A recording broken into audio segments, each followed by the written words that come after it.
O texto diz: se é exercer liderança, que seja exercida com zelo. Ok? Amados, líder, o que é um líder? Você sabe o seguinte, né? Existe diferença entre líder e chefe? Sim ou sim? Pois é, existe realmente.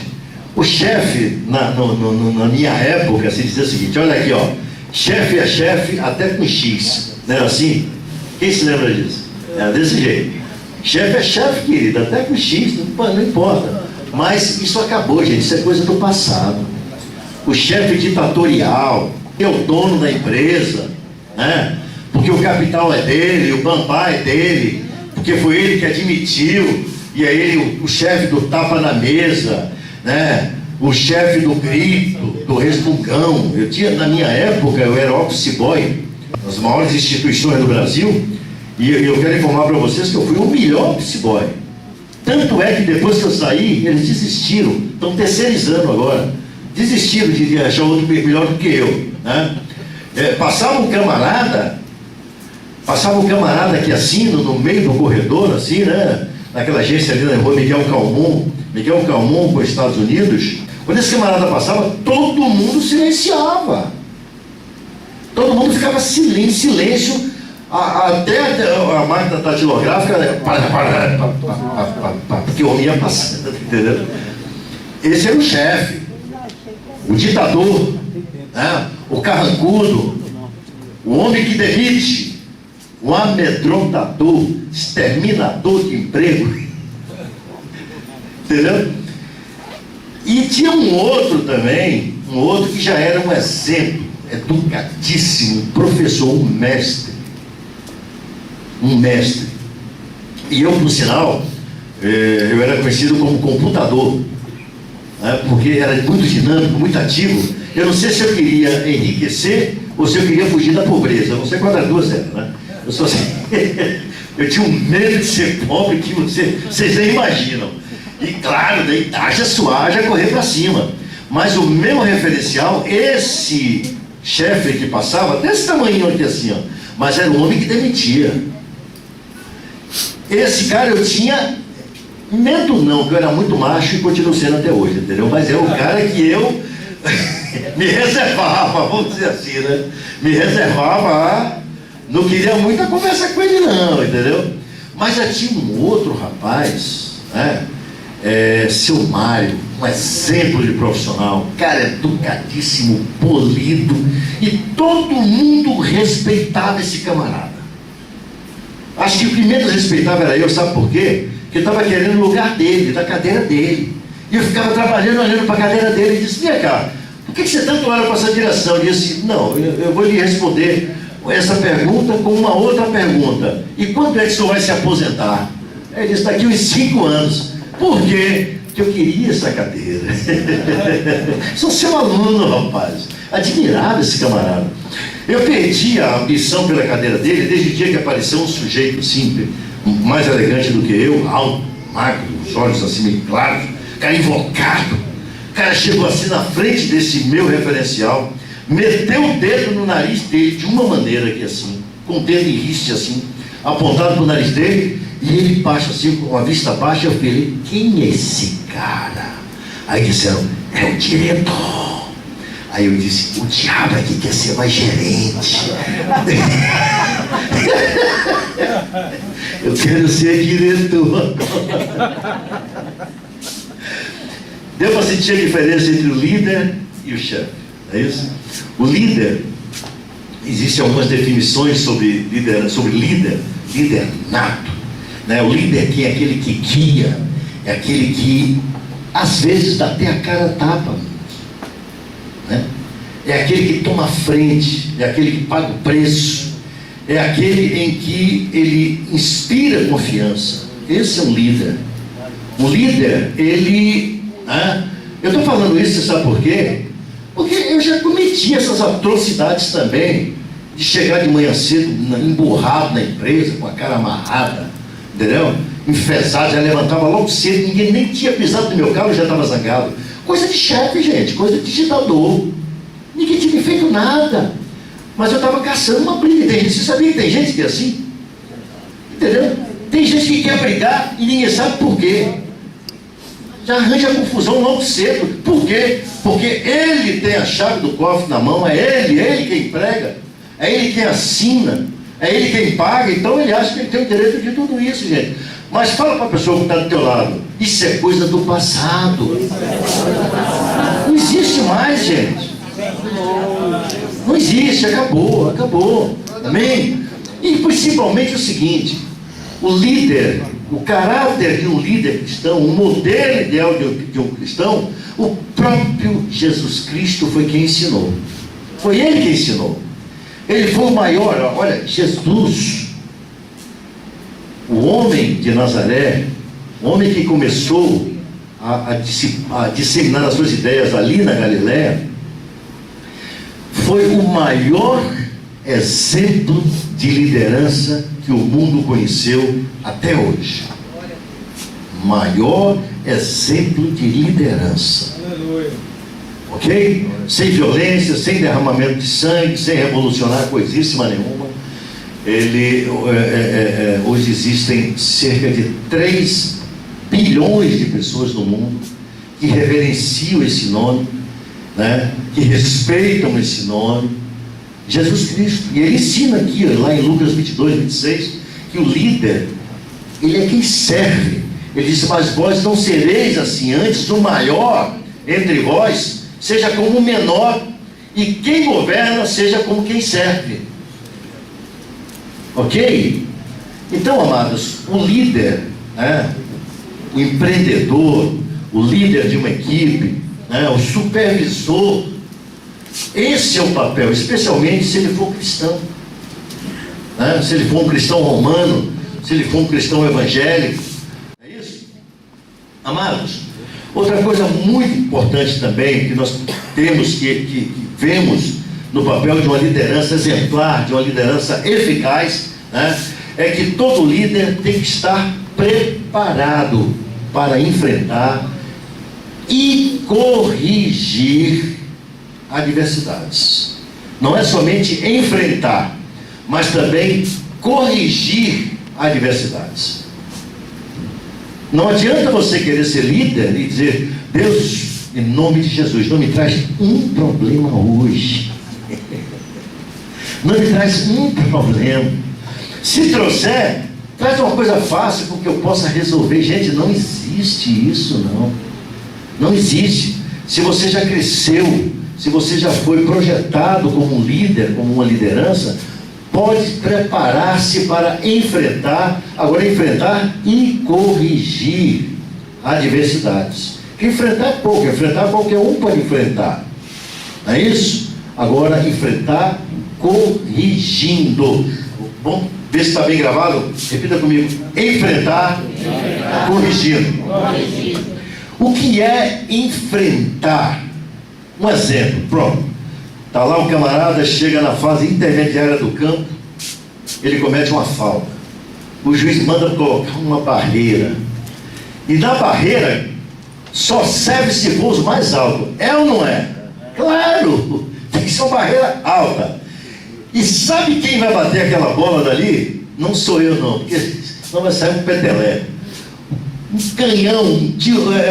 Na minha época tinha Rivelino, tinha uns caras famosíssimos, com cada pancada. Rivelino era conhecido como uma patada atômica. Imagina você o exagero do negócio, né? A patada atômica. E tá o pobre da barreira. Isso é um líder, querido. E não adianta fugir não. E o pior é nada. O cara, quando chuta, parece que ele fecha o olho.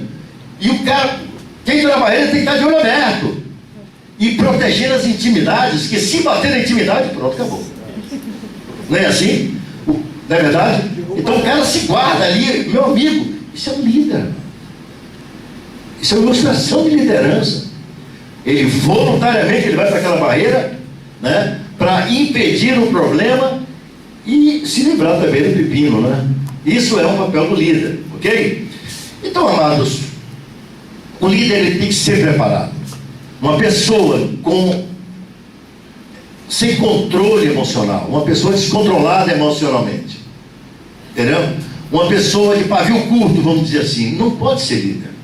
Vai ser chefe, vai ganhar antipatia, é melhor você ser antipático do que você ser incompetente. Não é um bom exemplo de líder, né? E o líder, ele tem que ter experiência para começar. Eu não posso liderar uma equipe em que o chefe o meu imediato saiba mais do que eu. Eu não posso. Que tipo de líder sou eu que eu não domino o assunto? Eu não domino a minha atividade, aquilo que eu me propus como liderança? As pessoas sabem mais do que eu. Já pensou um engenheiro tomar um novo mestre de obra? Ele tem que saber, ele tem que conhecer a mistura da... Já pensou um chefe de cozinha, um camarada se formou em nutrição, não sei o quê, tarará, tarará, na hora do vamos ver mesmo, do calor do fogão, do suor descer ali na cozinha, né? Aqueles taifeiros ali, sabe um corte de carne melhor do que ele, sabe cortar uma fruta melhor do que ele, sabe fazer uma receita, dosagem, tudo melhor do que ele vai ser um fracasso. Ele tem que dominar. Você só pode ser chefe. Preste atenção no negócio. Por que eu estou dizendo isso? Vocês sabiam que tem muito dono de empresa, tem muito empreendedor, e ele está aqui presente, só não vou apontar, porque fica feio. O cara tem medo de computador, amigo. Mete medo. Fica na frente daquele negócio ali, mas por que não vai? Por que não vai? Porque está com defeito mesmo. Mas o defeito aonde? Na frente do monitor, sujeito. Mas o camarada, ele tem um trauma. Queridos, estamos na época da informática. Como é que você quer crescer seu empreendimento se você tem traumas? Você carrega... O que foi que o computador te fez? Você era menino, nem computador tinha. Por que esse trauma assim? O que está acontecendo?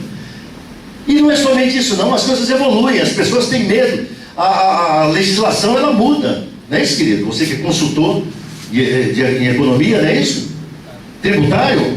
É um cara que muda. Não conheço um caso de ter mudado uma lei surgida de manhã e ter sido mudada à tarde. Eu não conheço essa, mas de um dia para o outro eu já conheço. Então, queridos, as pessoas têm medo disso. Elas passam batida e confiam inteiramente no contador, ou emprega alguém, um especialista para trabalhar com aquilo ali. Ele não quer nem saber. Procure, olha, meu filho, faça um jeito para eu pagar o mínimo possível. Querido, não é assim não. De tudo você tem que conhecer, nem que seja um pouco. E eu tenho uma frase minha que eu digo: aquele que não se presta a aprender de tudo um pouco, ele fica como refém de alguém que sabe bem menos do que ele. Às vezes sabe bem menos do que ele. E preste atenção no negócio: você tem que dominar todas as áreas da sua atividade. Se você é líder, se você é patrão, se você tem uma empresa, você tem que dominar, querido. Você tem que dominar. Na minha empresa eu conheço tudo que se passa. Vale ser muito franco. Eu conheço, modéstia à parte, aliás, largue de lado a modéstia, esse negócio. Eu tenho que ser bom naquilo que eu faço. Não é falsa modéstia. Eu tenho que ser bom. Nós temos uma frota, na nossa empresa nós temos uma frota de veículos. O mecânico está doido para comer dinheiro meu. Né? Porque as revendedoras, elas garantem o motor e a caixa. O carro está na garantia? Tá, mas tem partes que você tem que pagar. Aí o camarada chega: meu irmão, o rolamento da catarineta está gripado. Quem lhe falou isso? O mecânico. Foi muito bem. Eu que vou testar aquele carro. Agora, por quê? Porque eu fui treinado lá atrás. Deus me capacitou, me deu a oportunidade de estar mexendo com mecânica, mexendo em carro, aquele negócio todo. E coisa que eu detestava, eu não gostava daquilo, me sujar de graxa, aquele negócio todo e tal. Mas eu fui forçado a fazer isso. E hoje está sendo útil para mim. Na nossa empresa nós temos alguns magnários, né?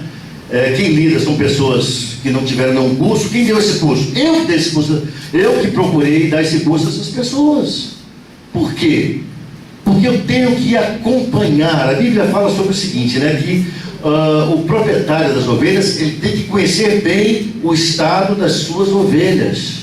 As suas ovelhas são suas máquinas, são seus negócios, são seus agendamentos, né? É o próprio dinheiro, às vezes, como matéria-prima, né? Existem pessoas aqui que a matéria-prima é o dinheiro, somente o dinheiro, não é verdade?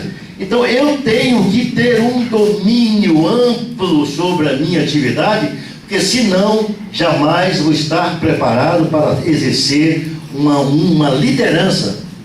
E o mais importante é o seguinte: por que o título dessa mensagem? O modelo ideal do líder cristão. Porque tudo que você tem nas suas mãos, tudo aquilo que Deus colocou nas suas mãos, foi dado por Ele. Você tem que zelar. Deixa eu te dar só um exemplo. Ele não veio pessoalmente cuidar de um negócio que você está fazendo. Sabe o que foi que ele fez? Ele nomeou você como gerente, como mordomo. É isso daí. Está dando para entender? Amém. Então é por isso que você tem que ser bom naquilo que você se propôs a fazer. Ok? Então o líder, ele tem que ter o quê? Experiência. E o próprio mestre tinha experiência de sobra. Quando Jesus estava falando para agricultores, ele tinha uma linguagem. Por quê? Porque ele conhecia a agricultura. Quando ele queria falar com pessoas religiosos, ele conhecia a lei desde os 12 anos de idade. Lá no livro de Lucas você vai ver, ele, 12 anos, ele debatendo com os doutores da lei, amados. Não é qualquer um, não. Ele já conhecia. Ele foi instruído na lei judaica. Quando ele falava de peixes para pescadores, ele dominava o assunto. Tem um exemplo muito fabuloso, você vai encontrar lá no livro em João, capítulo 21, versículo 6. Anota, depois você pesquisa. Os pescadores estavam a noite inteira atrás de peixe. A noite inteira. Jesus falou assim: lance a rede do lado direito. Os caras não viram. Quando lançaram, os peixes, quase que o barco foi a pique de tanto peixe. Então, o camarada entendia de pescaria como ninguém. Fala a verdade. Jesus teve uma coisa que você vai se surpreender. Ele era instruído em tudo, em medicina, em psicologia. O maior psicólogo, né, conhecido até hoje foi Jesus Cristo. Ele conhecia de uma coisa que vocês, não sei se vocês notaram, né? Em Isaías 53, versículo 3, diz que ele era experimentado, era homem de dores, homem de luta, homem de trabalho, homem de suor, experimentado em trabalhos. Jesus era o que? Trabalhador, né? Você vai encontrar em Lucas 19, 30, que coisa impressionante. Eu falei, meu Deus, até isso. O verso dizendo assim: ide à aldeia que está defronte, e aí ao entrar achareis preso um jumentinho. Todo mundo aqui sabe o que é jumento, não sabe? Em que, agora presta atenção, em que nenhum homem ainda mudou. Só que ele traz esse danado para mim que eu vou tomar ele. Pronto. Até tomador de jegue Jesus foi, rapaz. Você está entendendo, gente? Dominar. Você tem que conhecer, especialmente de tudo, que você não tem o conhecimento amplo que Jesus teve, mas pelo menos dentro da sua atividade, você tem que dominar a sua atividade. Você sabe por quê? Para você não ser ludibriado. Preste atenção no seguinte: o que não falta é gente querendo o teu posto. Ponto número 1. E o que não falta também é gente querendo que você caia. Não quer nem teu posto, só quer que você caia, somente isso. É ou não é? É sempre assim, querido. Então nós temos que ser o quê? Bons do que fazemos. Repita comigo: nós temos que ser bons. Segura esse bom que está aí, meu irmão.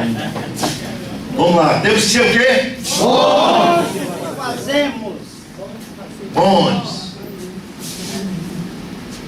Repita para si mesmo: eu sou o cara do meu negócio. Mesmo que ainda não seja, vá, mesmo que ainda não seja. Mas quando sair daqui você vai ser. Porque, gente, tem muita gente perdida, tem verdadeiros talentos aqui no meio de vocês. Verdadeiros talentos, que talento demais. Talento. Mas é talento de talento ou talento porque talento? Não, talento porque tem talento, mas talento. Quem está me entendendo, amado? Amém. Então, amados, o líder tem que ter experiência. Mas não me vem com esse negócio: mas você é coroa. Sim, como prazer, e daí? Não me troca por você de 25. Quer ver? Vamos dar uma corridinha pra você ver um negócio. Você vai ver esse coroa, ele dá um nó aqui. Vem pro baba, vem. Vem. Pulmão que não vou chamar, não. Então, queridos, o líder tem que ser o quê? Bom. E experiente. Se você é experiente, você vai ser bom naquilo que você faz. Dominar, quem está me entendendo? Amém. Já pensou o cara cirurgião? Não, eu sou chefe, amigo, não pega sangue não, né? Eu só faço assistir, tem enfermeira aqui, tem esse assistente aqui, então eu fico de cá. Falar nisso, eu conheci, eu me envolvi na roça logo cedo, né? Eu não conhecia nada de roça, por isso que eu estou falando a você, você tem que conhecer, E aí me falaram, você tem que arranjar uma pessoa para olhar essa fazenda, né? Tem que olhar. Eu falei, mas eu já tenho os meninos aí, já tem o vaqueiro, já tem um menino que cuida das cabras, e tem um rapaz ali que é da minha confiança, que sempre estou fazendo empreitada com ele e tal. Não, mas tem que ter alguém para olhar. Eu tenho uma pessoa para te indicar, mesmo assim, cuidado, quando disser, eu tenho uma pessoa, cuidado. E aí tá lá, tinha uma casa, né, modesta, assim, mas ajeitadinha, bonitinha. E a cerca era tudo bonita, mas a casa, ao redor da casa, era um mato crescendo. Cuidado com cobra, ainda mais que cobra gosta de redor de casa da roça, tudo. E eu falei, rapaz, vem cá, rapaz. Não estou entendendo, a casa que você mora está nesse estado aqui. E você não faz nada aqui não? Eu disse, não, ele falou, é porque eu já pedi lá, seu não sei quem lá, para vir arrumar, para vir roçar isso daqui. Eu falei, amigo, isso aqui eu arranco de mão. Você pode pegar alguém para fazer isso? Eu disse, não, mas eu estou aqui para olhar. Olhar, sabe o que é? Filmar. Aí eu vim entender o que é olhar na roça, rapaz. Mas eu não conhecia o quê? Eu não tinha o menor conhecimento daquilo, por isso que eu quebrei a cara. Deu para entender? É assim, meu irmão? É assim, é desse jeito. Então você tem que ter experiência, você tem que ter os macetes, amado. Aqui na Bahia nós chamamos de macetes. Não é assim? Outra coisa que não pode deixar faltar, não pode deixar de existir no líder cristão, no empreendedor cristão, no profissional cristão. Sabe o que é? Ética. Vivemos num mundo, especialmente nesse país aqui, que antes pensavam que era uma ilha, mas é um continente. Estamos entrando na era do vale tudo, do salve-se quem puder, do toma lá da cá, né? do CPF, que é a comissão por fora, do ICM, que é o incentivo ao corrupto moderno. Estamos nessa época. Como é que sobrevive nesse meio, no meio dessa selva, um empreendedor cristão? Alguém, né, comprometido com as verdades da Bíblia, alguém comprometido com Deus. Como é que ele vai se virar num negócio desse? De que maneira ele vai se virar? Não é isso? Então, queridos, até no comércio ilegal. O que é o comércio ilegal? Tráfico de drogas. Contrabandista. Se não houver a ética, se não for respeitada a ética dele, paga com a vida. Até nesses meios. Imagine numa sociedade legal, que é o que todos nós aqui pertencemos. Nós temos que ser éticos. E isso está na Bíblia. O apóstolo Paulo, ele ensina lá em primeira carta aos Tessalonicenses, que Deus não nos chamou para a imundície, para você estar envolvido com lama. Não foi para isso que Deus te colocou nessa situação. Alô, está entendendo? Amém. Amém mesmo? Amém. Uai de mim. Está entendendo, não está? Amém. Deus não... E o apóstolo Paulo vai mais adiante, ele diz assim, portanto, quem despreza isto, não despreza o homem, mas sim a Deus. Deus não tem nada a ver com trambique. Olha, ainda vem para cá me dizer que Deus é brasileiro. Por favor, né? Devagar menos. Menos. Se Deus fosse brasileiro, a corrupção já tinha acabado aqui há muito tempo. Deus precisa realmente ser brasileiro. E depende de mim e de você, sabe como? Com exemplos, querido. Exemplos. Você está pensando que a sociedade lá fora, ele não está ávido, não está ansioso para ver pessoas honestas na sua frente? Para ele largar. Outro dia foi uma capa, uma matéria de primeira página aqui, que um zelador no aeroporto Santos Dumont achou uma sacola, sei lá, uma coisa com tipo $2.000, $3.000, ou equivalente a 5.000, 6.000 reais. Ai, aquilo foi no horário nobre. Gente, só aqui no nosso país, fora das nossas fronteiras, né? Mas bem fora, por favor, na vizinhança só escapa o Chile. Só o Chile que escapa, porque o sul-americano, pelo amor de Deus, né, irmão? O negócio está pegando. Mas nos países tidos como civilizados, é uma obrigação. Está arriscado ser página de jornal se te pegarem achando um negócio desse e você embalsar, porque você vai ser uma exceção. Eu já tive diversas, gente, eu já perdi cartão de crédito na Inglaterra. Você estava conosco lá, não sei se você se recorda. Eu vim da falta de noite já, indo para o hotel, longe. Eu falei, mas eu me lembro mais ou menos a loja tudo parecida, cheia de indiano, gente. Meu Deus, eu pensei que era só japonês, que era tudo igual, indiano também é tudo igual. Como é que eu faço para achar meu cartão agora? E eu saí pescando assim, né? Pescando aqui. Lá de trás de uma loja, o cara, Mr. Robert, your card is here. Seu cartão está aqui. O cara até meu nome já sabia. Eu falei, que é famoso, rapaz? Você está entendendo, gente? Amados, ética. Ética, não podemos esquecermos da ética profissional.